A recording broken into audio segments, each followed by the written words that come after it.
Hi, everybody. Welcome to Bad Women. I'm Tatiana Anderson. And I'm Sonja Kennebeck. Our guest today is Barbara Hildebrandt, our rock star nurse. Barbara, welcome to our show. Hi, thanks for having me. So, Yay! Barbara, how would you describe yourself in a dating profile? In a dating profile, oh wow, how do I describe myself? Because that's where we show our best selves, right? Of course, That's of right. course. That's right. But that's also a tough question because, what's the truth? Okay, so just let's play the game. What if you had a dating profile right now? What would it say? What would you Yeah. want these dudes to know? Well, I would say like caring friend, crunch rocker, um, passionate swimmer and singer, and nurse at daytime. Nurse at daytime, grunge Rocker by rocker by night. night. By night, yeah, probably something like that. How did that came to be?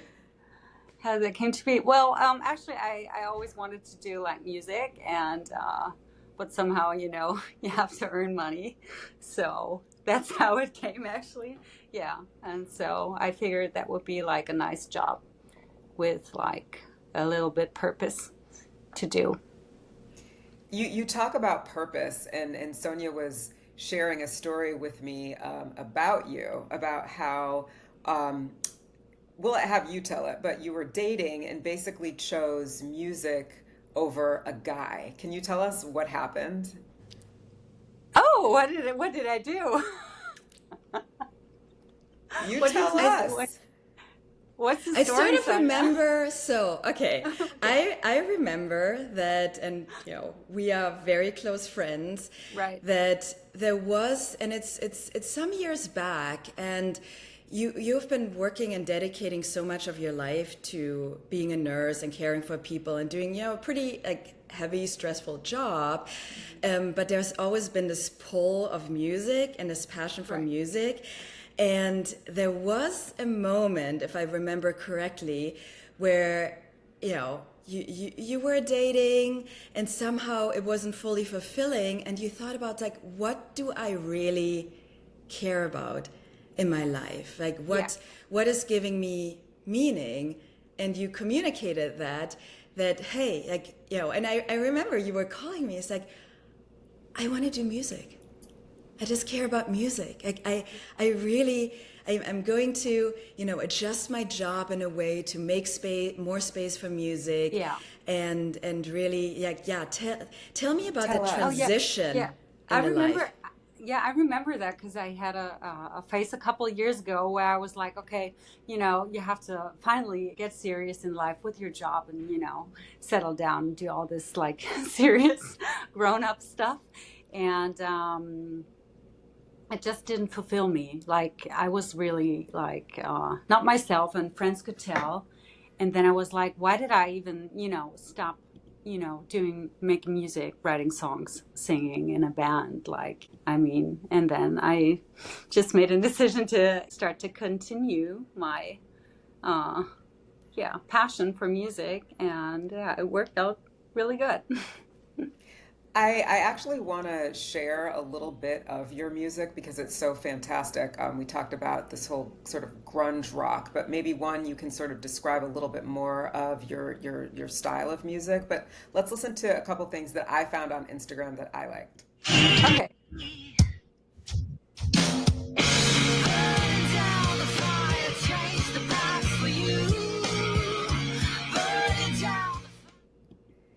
I want to go to one other one here.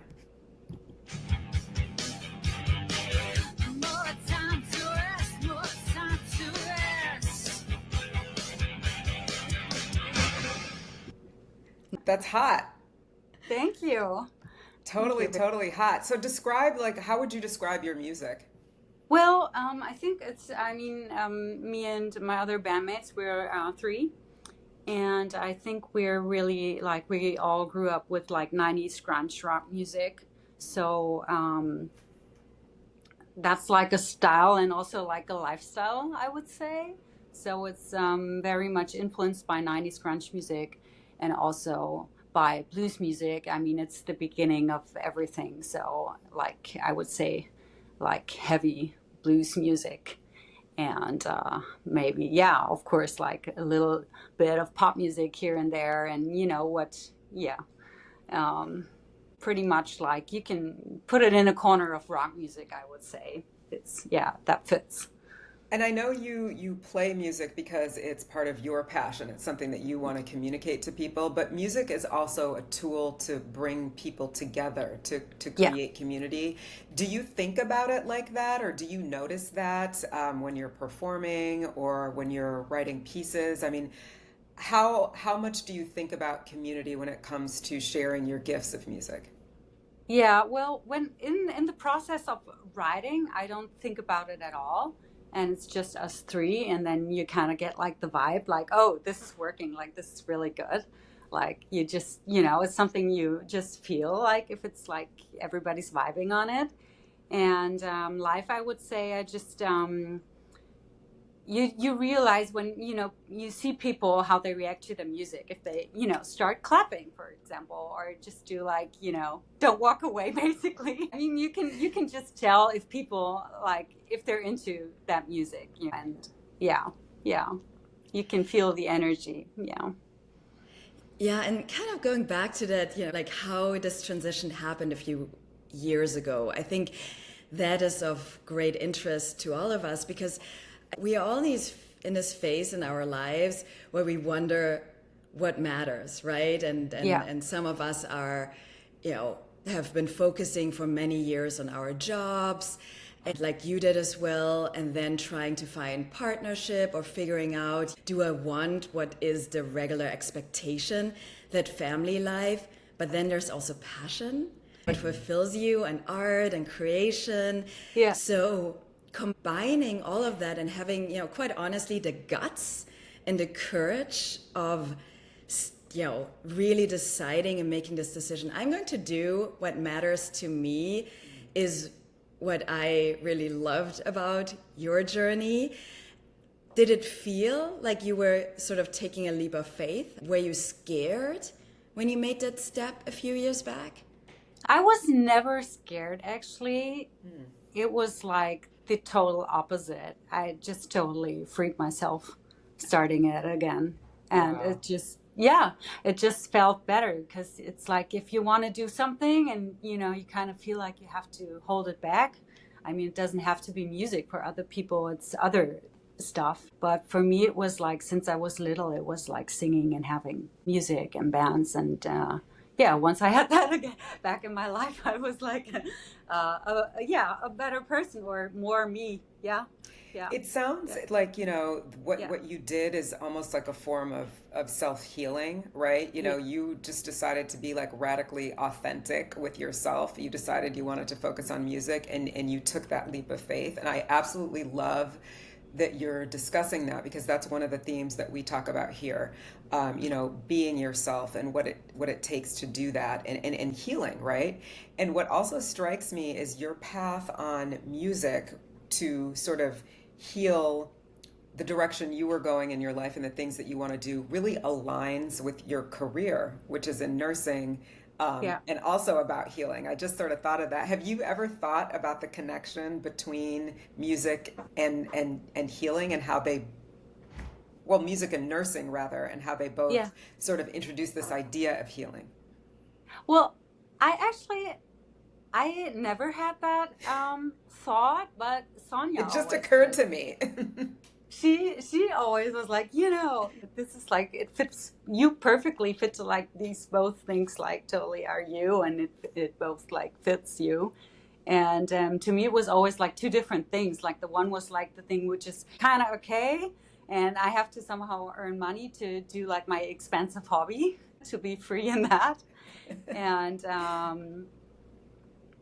yeah, I never like really brought these things together. It was always like more of like a way to like make the other thing work for me. But let's staying on Yeah. this theme here of music, nursing, and healing.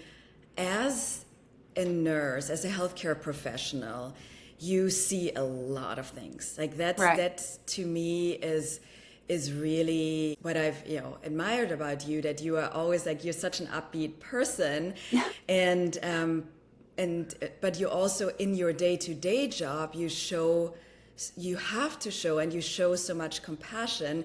Then you're on stage and you scream it all out with your music. Could you maybe share with us, as someone who takes in so many stories of people, who actually sees people without their curated selves, like who sees them Yeah. naked, who Yeah. sees them in all their humanity, with all the problems that we all have that we sometimes try to hide. Yeah. How do you deal with all of that? Um, I think it comes naturally doing the job for years and years to kind of somehow develop a professional way to cope with that. It doesn't work all the time, but most of the time. And it depends on where you work. When I was working in neurology, intensive care, it was pretty tough actually, because the outcome of those patients isn't very good. So this is really what is very exhausting, like for the mind. Yeah, you see a lot of like really worse stories and family stories. And now in cardiology, it's more of like they come in and have a lot of like, pain or having a heart attack or whatever, and then they get treated, they get stents or whatever, and then it's gone, and they're like happy, and and it's a different different story to deal with. So yeah, but you definitely develop some. You have to develop something for yourself to go home and be like, okay, now work is done. Like you cannot take all the stories on your shoulders from everybody. Yeah, yeah. So do you talk to others about it, to others, your peers, other nurses, to not take everything onto your shoulders? Because I think that's a lesson that could be helpful for all of us. What are these coping mechanisms? How do you Yeah, share that yeah, load? yeah. Well, yeah. I mean, I talked to my coworkers about it in that specific moment, and I think everybody does. And it helps a lot to like reflect on a situation, or if something like happened in that moment, like what was going on, and I talk about it with friends like you, but it's not like I have to like, digest a shift every day. Yeah. So you play it out on stage, and then you sort of talk with your peers and your friends Yeah. in order to not carry the burden of those that you see throughout their day. That's it's great that you have a method, because I think a lot of people struggle with how to cope with certain things. So like Yeah. Sonia said, it's helpful for people to see an example of what somebody else does. Yeah. Yeah. I'm wondering, in all the years that you've worked in nursing, we are dealing on this show with women of our age group. But as a nurse, is there something that you sort of heard consistently or saw consistently from your women patients who were in this particular age set? I mean, is there topics on Yeah. their minds, or I don't know. Well, I mean, I think right now in our age, it's the beginning of like perimenopause. I can tell that friends of mine or patients my age start to realize, like, okay, body's changing, hair is changing, skin is changing, conditions are changing. Like if you're into sports, like, and you get like sore, you can tell that the recovery takes longer than it was like 10 years ago. And yeah, those are like really present topics, like, yeah, all around us. I I am based in the United States. You're based in Germany. And when I Yeah, talk to my doctor about some of these things, a lot of yeah, times the answers are really unsatisfying. It seems like yeah. healthcare professionals here, at least in the United States, It's same are here. not really trained. So I was Yeah, just going to ask you what yeah. it's like where you are. Can you explain for Yeah, did our you have audience? Yeah. training on perimenopause and menopause when you were becoming a nurse? Well, not really training. Well, it's kind of like a chapter, and then you go through it, and then, whether it appears in your field that you're working or not, it's more like on a private basis that I realized that some friends of mine are really starting to struggle with symptoms, and they're going to the doctor, and they don't really know what to do about it. And yeah, it's just the beginning, I think. But it's like I think it's a worldwide issue right now, and but I also can tell that that it's going to be like a topic. Like there are like some books that were written by women and which are pretty good, and talking about all these, because it's really like weird symptoms. It's not like, oh, now I have like high blood pressure, or it's kind of like these are like I don't know, it could be like I'm losing my hair, or I'm getting like this hot flashes, or really weird symptoms sometimes. So what is the stop then, the first stop for someone? Would it be a gynecologist or primary care physician? Like, who would you recommend? What type of doctor do you see? I would recommend a gynecologist. Yeah, yeah. A I think that's gynecologist and like, a whole bunch of books. That's what I have on and a my whole bunch of nightstand. books, right. I know. So Tatiana has been, she just reads all of these books that are out about perimenopause and menopause, and then she sends me screenshots and chapters, and she's I like, read harass this, her. order this. Like, did you read this? I'm like, oh my Yeah, God. Because I'm also sort of a low-level hypochondriac. So right. when I read the symptoms, I feel the symptoms that I actually didn't have Yeah, beforehand. yeah. So I should stay away from all Googling online But on and the the other book hand, chapters. it can be really helpful because you feel like you're not alone, and it's actually normal, and it's a process of like growing and getting older, and I think it's good to have information and to read those books actually. Yeah, So I'm glad you brought that up because one of the things I was thinking about on the topic of, whether it's perimenopause, menopause, but the idea of shame in women in feeling free enough to ask these kinds of questions. So yeah. the fact that you just said that that's important to share, I absolutely love that. And I wonder, um, have you found that with women that you've dealt with over the years? I mean, are they shy to bring this kind of thing up? And what do you say to encourage them? Or are they just very open and direct with you? I personally have to say, like my friends, like we're pretty open about it, and I think we're all like in the beginning, but it's kind of like everybody, recognize some shift is um, in their own body, and I think you should be very open about it, and yeah, don't stigmatize women and their symptoms. That it's like hysteria or whatever, and that it's real, and yeah.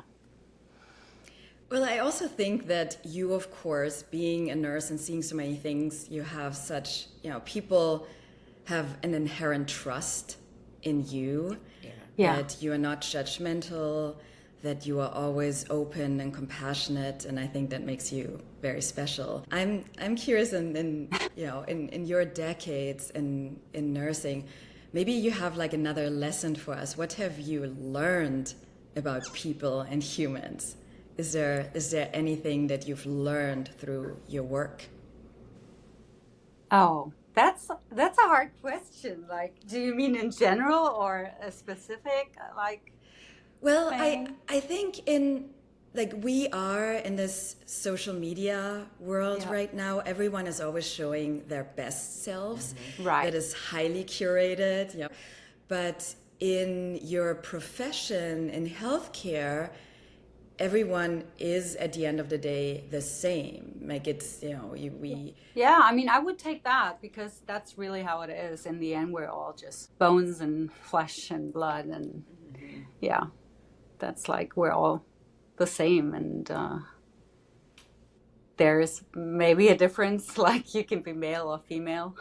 But yeah, everybody struggles with the same stuff. Yeah, in certain ages. And yeah. We're more alike than we are different, That's is kind of true. what I'm Yeah. hearing. Okay, burning question. I don't know Yeah. if this is going to be the last question, but Okay. you are obviously a nurse. You've seen it all over the years. You've dealt with all kinds of people over the years. When Right. it comes to men, because Yeah. there's this sort of, folklore out here that you can tell the size of a man's penis by his hands or by his feet or by his forearm. Is there a way to No, tell the size of a man's penis? that's not true. That's not true. I was wondering what is she getting at, right? I can tell you it's not true. It's not Okay, true. you heard it So from Barbara here. what is not true? Say it in your words. Now I'm putting some You shame on cannot her. you cannot tell by the ears, the nose, the hands, the proportions of like something obvious. Yeah, you cannot tell. Barbara has more shame than I thought. She does. She absolutely does. Tatiana, by the way, has no shame. I think it might be I that do. German thing. Germans just have a tremendous German amount of shame? shame. Yes, exactly. And Tatiana is Catholic guilt it and German shame, right? Okay, here we go. comes all together. Yeah, I mean, yeah, but you can tell. Okay. Thanks. right. This is like very good and important advice. Thanks for sharing it. Tatiana, what's next? Well, I think that, Barbara, we have to have you back on again, maybe to play some live music next time. But Yes. I think this is a great place to leave it. This was such a well-rounded discussion, and Yeah. I had such a lovely time, Barbara. Thank you. Thank you. Thanks for Being here having with me. us. And thanks to our viewers. We will be back again with another podcast from Bad Women. Bye. Bye. Bye.